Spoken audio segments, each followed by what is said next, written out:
Mom told me to leave, so I did. Law enforcement got involved and she lost everything. This happened when I was 15.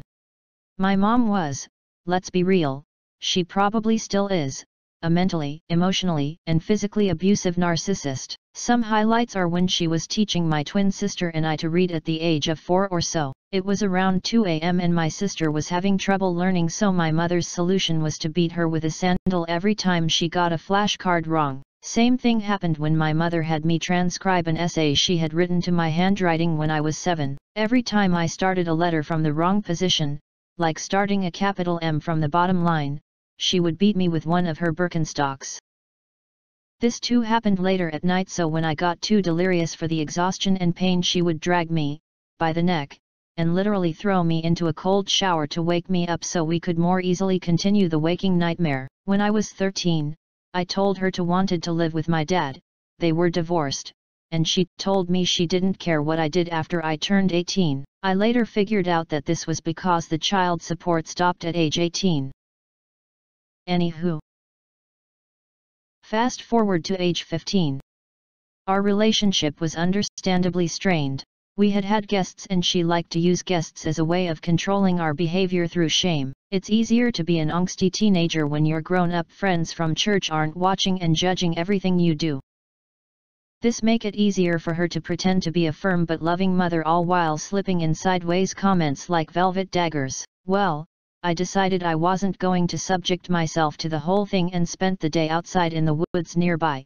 We lived in the mountains at the time, so it was less than 100 from the house. When I saw our guests had left, I went to go back inside. My mother, perhaps unhappy at being denied a day-long emotional abuse routine, told me I wasn't welcome and that I should leave. My 15-year-old brain heard her words and knew that she only meant for a little while, but it also recognized that failed to specify any time frame at all.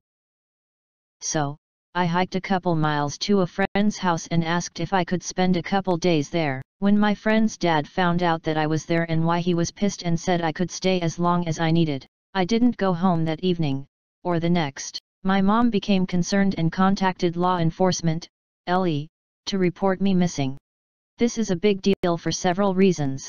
We lived in the mountains on a national park, so it was a very real possibility that I had been attacked by a wild animal, become injured while hiking, drowned, or been kidnapped. Nobody knew of my mother's abusive tendencies or the squalor and neglect my sister and I lived in. Most importantly, the law enforcement was the local park rangers with which she worked daily. LE immediately contacted my dad's side of the family to see if I had turned up there or contacted them. They promptly freaked the duck out and came to my house with lawyers on standby. LE then hired dogs to track my scent, and then everyone freaked out because the dogs tracked me to a nearby river where my trail died because the dogs couldn't pick up any more scent. Over the next couple days there were people going in and out of my house, rangers, lawyers, my family, etc. And several noticed the overpowering scent of cleaning chemicals, but only the lawyer considered why a clean house would reek of chemicals. LE started to canvass the nearby woods and neighborhood. My friend's dad came to me and asked if there was somewhere else I could stay. He told me that he wouldn't kick me out, didn't want to have to lie to the police or let the dogs on his property. My friend and I figured we just go camping for a week or so, but instead I looked up my dad's side of the family and called, and they picked me up right away.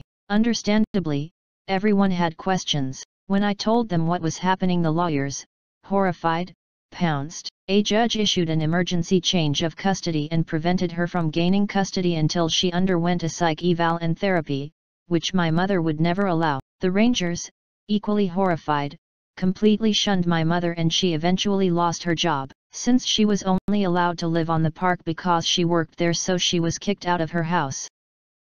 My friend's father and the trackers were members of the local community and churches, and they too shunned my mother. She lost her job, her house, her church, and her friends, all because she told me to leave, and I did. TLDR, Mom told me to leave the house. When I didn't come back, she called law enforcement and reported me missing. When LE got involved, my mother's abuse and neglect came to light, and she lost her job with local LE, her house which she had through the local LE and her friends. Judge finally awarded custody of us kids to my dad, so she lost her child support payments too. Edit for clarity, I'm 32 now, this happened a while ago. Edit, I wasn't clear and didn't want to make it longer. When my dad's family got involved, they were able to reach an agreement where I would leave with them for a time, but my sister stayed. I had to go back to my mom's for a short while, but the judge issued an emergency change of custody and my sister and I went to live with our dad. My sister and I have been in therapy and she is teaching now. Life isn't perfect, but it's better. Edit. People keep asking about the chemicals. The house was normal trashed. My mother kept an untrained dog and the carpet was soaked with dog feces and urine. The few times we had guests we would have to crawl around the dog's potty spot and clean it up and make the house smell good. My mom freaked out when she realized that rangers and CPS might come round. She did a deep clean of the house before reporting me missing because she couldn't afford to have them realize what they were walking on. Now to the comments. Your friend's dad is a nice guy. I hope you still keep in contact. OP replied. I lost touch with my friend and his dad once my father got custody. This all happened before MySpace LOL. Every year or so I try to track him down, but I've never been able to find him. Before this all happened, before we were friends, he noticed that my shoes were falling apart and brought me a pair of his shoes. We barely knew each other, but he still wanted to help. He was good dude. I hope you find him. I am glad you escaped. Your sister is safe too, I assume. This is what I want to know too. Is your sister safe? OP replied. Yeah. The emergency change of custody was for the both of us. She is still dealing with the consequences of our childhood. I love her to death, but she still has the emotional maturity of a 13-year-old. It gets worse around my mother. I disagree with the sending. She lost everything because she's abusive, not because you left. What you did took a great load of courage. OP replied. It didn't feel like courage. It felt like petty anger. Just because it felt like petty anger doesn't mean it didn't take a lot of courage to leave and stay gone. Dang, karma is a witch. This would go well in r/raised by narcissists. You are smart, strong and brave. OP replied. It seems trite, but sometimes that's what people need to hear. Thanks. Great service. Edit. No need to answer. You may be out now, but make sure you get the help that you need to move on from this. You likely have CPTSD, and let me tell you, it sucks. Please get treatment so you can move past this. OP replied. I look like my mom and can't stand the sight of my own smile. It's really hard to explain to people who think I'm being annoyingly modest, even my sister. I still struggle with SI more than a decade later, but I have an extraordinary family and friends circle that are worth being around for. I look like my mom. I disagree because she is an ugly person and you are not. Good for you. Since then, do you have any contact with her? Does she blame you for her losing her job, house, etc.? OP replied. She blames my father and uncle since it was their lawyer that publicly shredded her. See, she brought friends to court to vouch that she was a good mother, thinking she would be invincible. My sister and I talked to a court mediator about everything, and the lawyer took that info and everything else and eviscerated my mother in front of her friends and family who had no idea what was happening. I have had contact with her from time to time. When she killed my grandfather, a slight exaggeration, she refused a life-saving medical procedure on his behalf, resulting in his death. She took her family's life savings, about $500K, and my grandmother. She spent a lot on herself and lured my sister and I back with my dying grandmother. She offered us all the money as a way to get back in our lives. My sister and I told her we were there only to see our little Grammy one last time and that she could keep her money. A few years later she heard I had a big signing bonus at work and she called asking me for money. She had blown through all of her money and was about to be homeless again. I told her no.